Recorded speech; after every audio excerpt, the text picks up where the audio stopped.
Good afternoon, all you high vibers and deep divers. This is your high vibing coach, Tracy, and welcome back to my new series, challenging what we know about the law of attraction, or what we're getting taught about the law of attraction. So,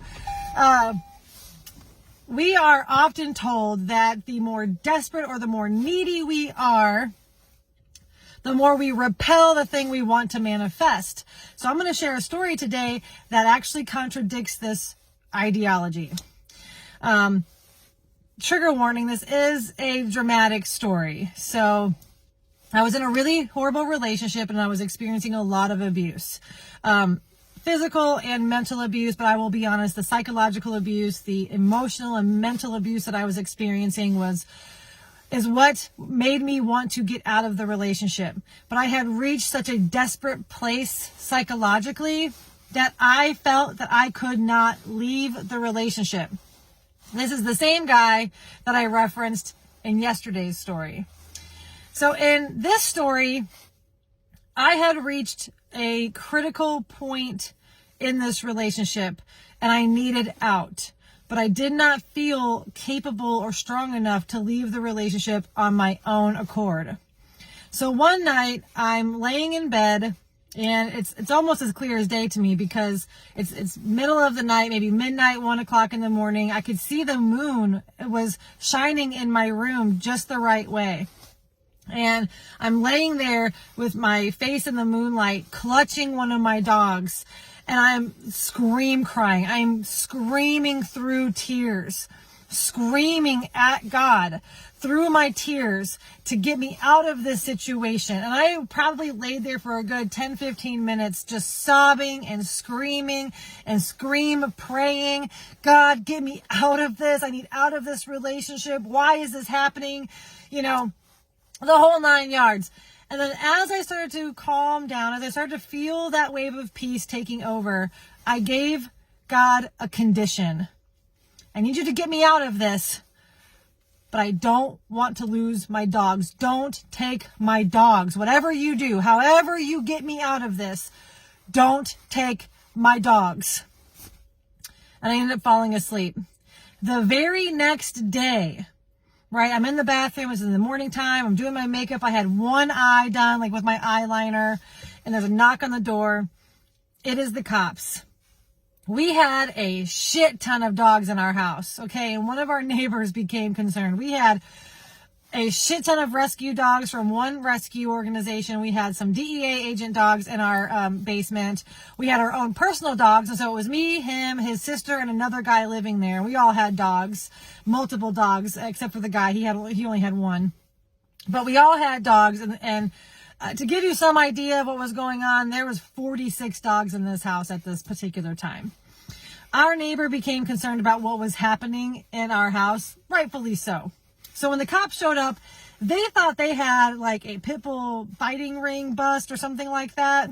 That's a story for another time, but long story short, that was not the case. We were actually partnered with the rescue to house and keep and train all of these dogs. And we got taken outside because they were doing their investigation. I luckily had my dogs hiding in a walk-in closet. They were all crated in a walk-in closet that hadn't been seen yet. The house also got condemned that day, so we could not even stay in the house. The rescue was notified. They showed up and they started taking all of their dogs. The DEA agent guy, he showed up and he took his dogs. I just so happened to have the phone number of a client who happened to be a lawyer in my pocket for whatever reason that particular morning. And I ducked behind a car in secret. The cops didn't know I left the area. And I called him up and said, hey, this is what's going on. I need you to get here. Here's what's happening. My dogs are in this closet. And he was like, I'm in the area. I'll be there in 10 minutes. He showed up and convinced the animal control officer to ignore my dogs, basically, that it wasn't worth the paperwork for her. She agreed. And I ended up leaving that afternoon. I also had a friend, and he has a good family. They took me in. I had a place to go, but none of that had been ironed out before this incident took place. So the moral of the story is, Your neediness, your desperation is not going to repel your manifestation. It can't. The only time God, the universe, source, the all, whatever you want to call it, however you identify it, is going to ignore your plead, your desperate, needy plead, is if your heart is not 100% in the request, right? So if you're pleading from a place of maybe sometimes or only on the weekends, the universe, God, source, the all is going to ignore you or essentially give you kind of sort of what you're looking for.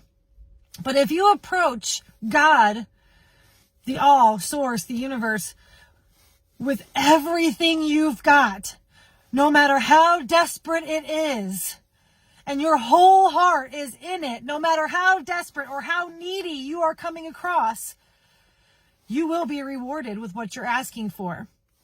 The other small contradiction here is when I requested that my dogs not be taken from me, we are not supposed to ask for a don't, or we're not supposed to ask from a place of negative, right? So you wouldn't say, don't take my dogs. You would say, let me keep my dogs.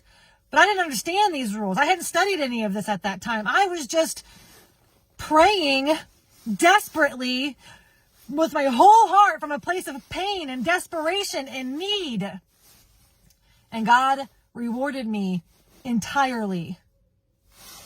So just something to think about when we're talking about the laws of the universe or the law of attraction specifically.